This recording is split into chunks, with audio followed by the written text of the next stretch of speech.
Então, vamos continuar. Então, a posição anatômica, né? Como eu estava falando para vocês, é uma posição universal, né? Encontrada em qualquer livro de anatomia do mundo, não importa qual que é o idioma, né?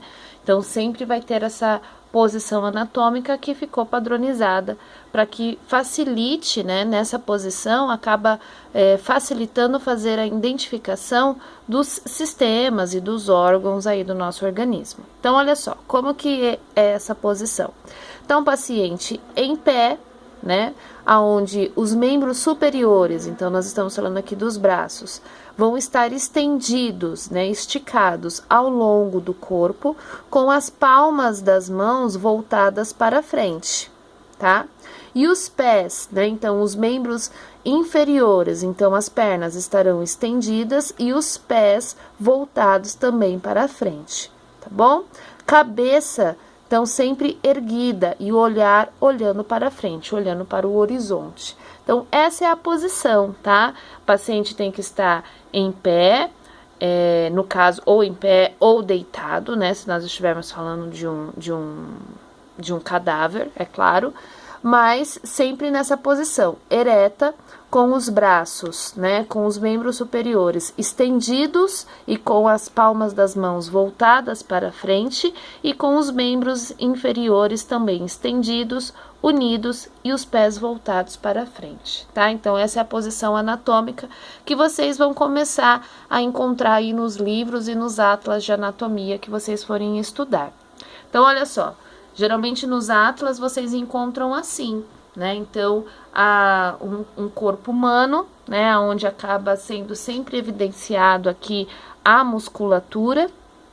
E olha só, né? Então, ereto, olha os pés voltados para frente, os membros inferiores aqui, ó, as pernas estendidas, os braços também estendidos ao longo do corpo e palmas da mão abertas e voltadas para frente. Cabeça sempre erguida, né? Nada cabeça para o lado, nada de cabeça para trás, então a cabeça sempre erguida. Então, essa figurinha aqui é muito comum vocês encontrarem nos livros e nos atlas de anatomia, né? Facilita, você consegue ver, então, as partes do corpo humano, né? Cabeça, tórax, membros superiores, membros inferiores, tá bom? Então, essa é a posição anatômica padrão. Outro termo técnico também que vocês vão começar a encontrar bastante é em relação aos planos ou cortes anatômicos, tá? Esses planos ou esses cortes, eles não são só direcionados para o corpo humano, tá? Eles podem também ser relacionados ao órgão em questão. Eu posso pegar um coração, por exemplo, e fazer um plano ou um corte sagital. Ou eu posso pegar ali o pulmão e fazer um corte frontal, tá? Eu posso pegar um estômago e fazer um plano transverso. Então, isso não significa fazer só, né, ter essa visão apenas para o corpo inteiro. Nós podemos levar esses planos ou esses cortes anatômicos para os órgãos em questão. Vamos tentar entender, então, o que é esse plano sagital, tá? Também conhecido como mediano. Alguns livros ainda o relatam como mediano. Então, plano sagital ou corte sagital, plano sagital ou plano mediano, tá? Então, o que significa isso? Então, é quando eu faço um corte a qual eu divido, né? Vamos falar do corpo. Eu divido o corpo em dois lados iguais. Então, eu faço um corte exatamente aqui, ó, do começo até o final. Então, eu acabo dividindo em dois lados iguais, o lado direito e o lado esquerdo, tá? Então, sempre quando vocês lerem alguma coisa falando que a peça anatômica através do plano sagital, o que significa isso? Que então que essa peça anatômica, né, o órgão em questão, ou até mesmo o organismo, ele foi o quê? Cortado ao meio, tá? Gerando uma parte direita e uma parte esquerda. Porém, essas partes são iguais, idênticas. É a mesma coisa de vocês pegarem uma maçã e cortar ao meio, né? Você tem uma parte da direita e uma parte da esquerda, tá? Isso acontece muito quando nós estamos estudando crânio, Então, eu pego o crânio e se eu quiser fazer num plano sagital, corto esse crânio ao meio, eu tenho a parte da direita, a parte da esquerda. Principalmente com cérebro, né? Lobo direito, lobo esquerdo, exatamente sobre esse plano sagital. Plano frontal. Então, eu também faço um corte na peça anatômica, só que eu faço um corte, né, ao meio dessa peça anatômica, aonde eu tenho a frente e atrás. Então, eu tenho a porção da frente, a porção anterior e a porção posterior, que é a parte de trás. Tá? Então, se eu pegar aqui, ó, o plano frontal, tá? E cortar ao meio, eu vou ter, imagine, né? A parte da frente é o nosso tórax, que é a porção anterior. E a parte posterior do nosso organismo são as costas, tá? Então, eu estou dividindo num plano frontal. Qual que é o outro plano que eu também tenho dentro da anatomia? O plano transverso, né? Ou horizontal. Diferente do plano sagital e do plano frontal, onde eu acabo dividindo em duas partes iguais, aqui direita, esquerda e aqui frente e trás, né, posterior e anterior, no corte transverso ou no plano horizontal, eu posso ter vários planos, tá? Eu corto ao meio, aonde eu tenho uma porção superior e uma porção inferior. Então, a parte de cima e a parte de baixo. Então, vocês concordam que eu posso ter vários, né, planos transversos aqui, tá? Vários. Diferente do plano mediano ou sagital e diferente do plano frontal, aonde eu só tenho duas partes iguais. No plano transverso, dependendo do lado, né, da posição do corte que eu for fazer, eu consigo fatiar, né, esse corpo ou esse órgão em questão para que eu possa fazer o estudo, tá bom? Então, são os 3 planos que vocês vão encontrar aí nas peças anatômicas, tá? O plano sagital, o plano frontal e o plano transverso. Ó, uma outra fotinha aqui que talvez vocês consigam entender melhor, tá? Então, olha só, o que é o plano sagital ou plano mediano, tá vendo, ó? Foi cortado, ó, ao meio, aonde eu tenho o lado direito e o lado esquerdo, tá? Plano frontal, também conhecido como coronal, tá? Mas o termo frontal é mais utilizado. Aonde eu faço, então, ó, cortando aqui, ó, eu tenho a parte da frente e eu tenho a parte de trás. Ou seja, eu tenho a porção, né, anterior e a porção posterior, as costas.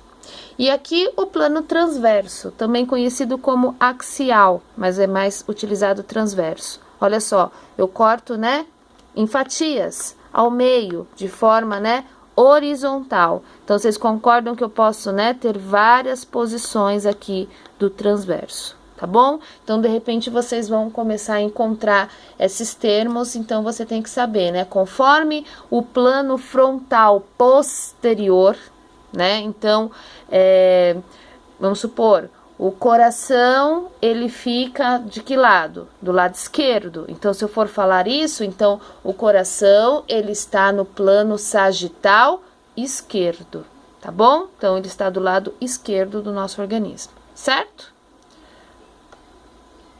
Por falar em divisão do corpo, como se divide o nosso corpo, né? Talvez vocês tenham já essa noção, tenha visto isso lá na biologia do colégio, né? Mas vamos então fazer relembrar, né? Fazer uma releitura. Então vamos lá. Nosso corpo é dividido em cabeça, né? Aqui tá um corpo então masculino, um corpo feminino.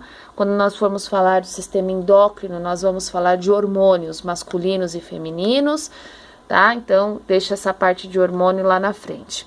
Mas vamos lá. Cabeça, e a cabeça ela é constituída pelo crânio e pela face, tá? Então, a cabeça nós dividimos em duas partes, crânio e face, tá?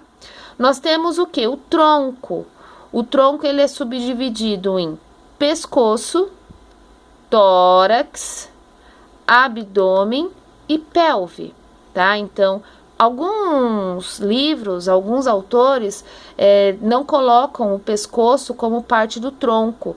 E alguns falam que o pescoço é uma outra divisão do corpo. Então, eles dividem assim, cabeça, pescoço, tronco e membros, tá? Mas a maioria dos autores considera o pescoço parte do tronco. Então, vamos lá. Então, eu tenho o tronco, eu tenho no tronco, né? O que eu tenho aqui no tronco? Eu tenho o pescoço, o tórax, o abdômen e a pelve, tá? Nós vamos ver quais são os órgãos que pertencem ao tórax, quais são os órgãos que pertencem ao abdômen, quais são os órgãos que pertencem à pelve, tá? E o que difere no organismo masculino do organismo feminino. E os membros, né? Os membros superiores, né? Braços, mãos, e os membros inferiores, então, as pernas e os pés, tá? Então, como que nós dividimos o nosso organismo? Cabeça, tronco e membros, tá? Lembrando que a cabeça, nós temos, então, o crânio e a face. O tronco, nós temos pescoço, tórax, abdômen e pelve. E os membros superiores, mãos e braços, e membros inferiores, pernas e pés. Tranquilo, né? Nós vamos, quando estudarmos tecido muscular, nós vamos ver o nome desses músculos, né? Qual que é o nome do músculo aqui do pescoço, qual que é o nome dos músculos aqui do abdômen, o da coxa, tá? Então, nós vamos conhecer quais são esses músculos que são representados. Então, se vocês relembrarem aqui, vamos voltar aqui um pouquinho. Eu falei para vocês que o nosso organismo, ele é formado por células. Essas células se reúnem, formam os tecidos, esses tecidos se reúnem, formam os órgãos se reúnem, formam o sistema, e o conjunto de sistema é o nosso organismo. Então, nada mais justo do que começar a estudar o quê? As células, né? Então, eu tenho que saber qual que é a unidade básica, né? O meu organismo, o seu, né? Então, o organismo humano, ele é formado por trilhões de células, tá? Não dá para contar. São muitas células, né? Então, essas células estão em constante renovação. Ao mesmo tempo que eu tenho morte celular, eu tenho nascimento celular. Essas células se regeneram, essas células se replicam. Então, o nosso organismo, ele nunca está em repouso, né? Mesmo que você esteja dormindo, as suas células estão trabalhando.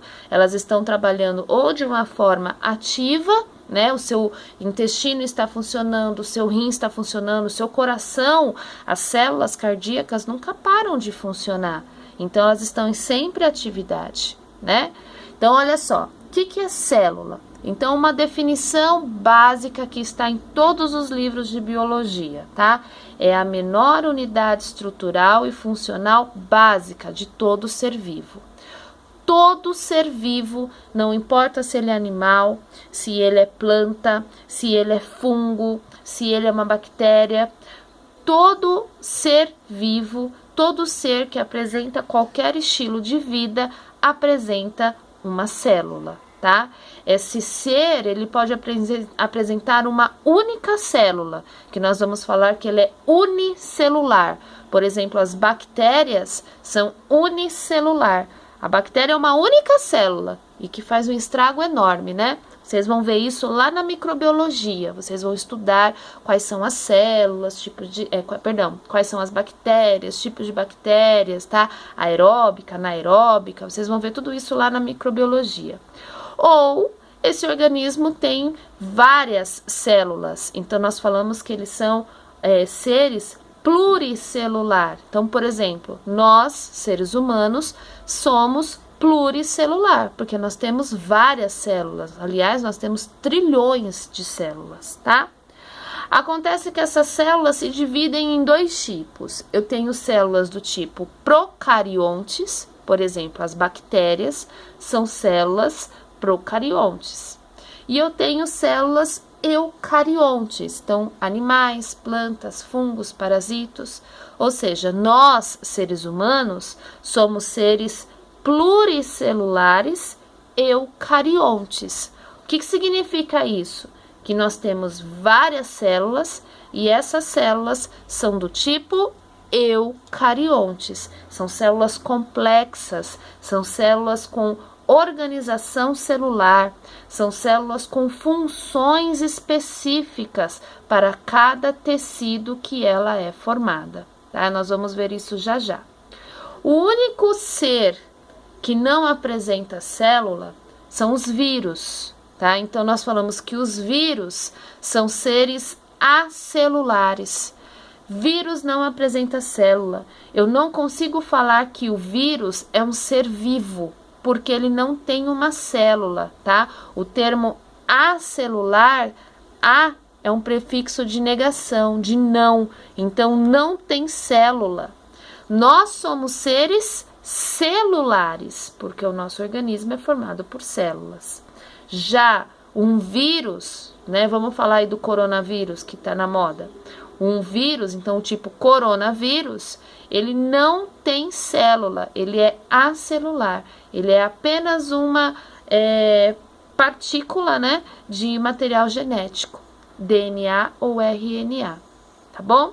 Mas essa parte de vírus vocês vão ver lá na microbiologia. Aí a gente volta a bater um papo sobre vírus, tá bom? Só para que vocês tenham uma noção que nem todo ser apresenta célula. A maioria apresenta célula. E essa célula pode ser do tipo procarionte ou eucarionte. E nós, seres humanos, né, animais, nós somos seres eucariontes. Nós somos seres pluricelular eucariontes. Amanda, não tô conseguindo visualizar o que é essa célula procarionte. Vamos ver então, olha só. Célula procarionte é uma célula bem simples, tá? Ela não tem organização celular no seu interior, então as estruturas estão todas desorganizadas lá dentro. Apresentam poucas organelas, ou seja, estruturas de funções básicas apenas, né? Elas não têm, essa célula ela não sabe sobreviver sozinha. Por exemplo, as bactérias são seres procariontes. Por isso que as bactérias, elas acabam parasitando, né? Infeccionando outras células. Por que as bactérias invadem o nosso organismo, né? Se eu tô com uma infecção de garganta, por que as células aqui da minha garganta, o tecido da minha garganta está cheio de bactérias? Porque essas bactérias necessitam das minhas células para fazer as funções básicas: respiração, replicação, alimentação. Essa célula aqui, ela não consegue sobreviver sozinha, ela é uma célula muito simples, tá? Então, ela não tem as organelas específicas para a sua sobrevivência. Ela não apresenta núcleo, então o material genético do tipo RNA ou DNA está todo espalhado na célula, tá? Então, são células bem simples, são células que nós chamamos de procarionte. Exemplos de células procariontes são as bactérias.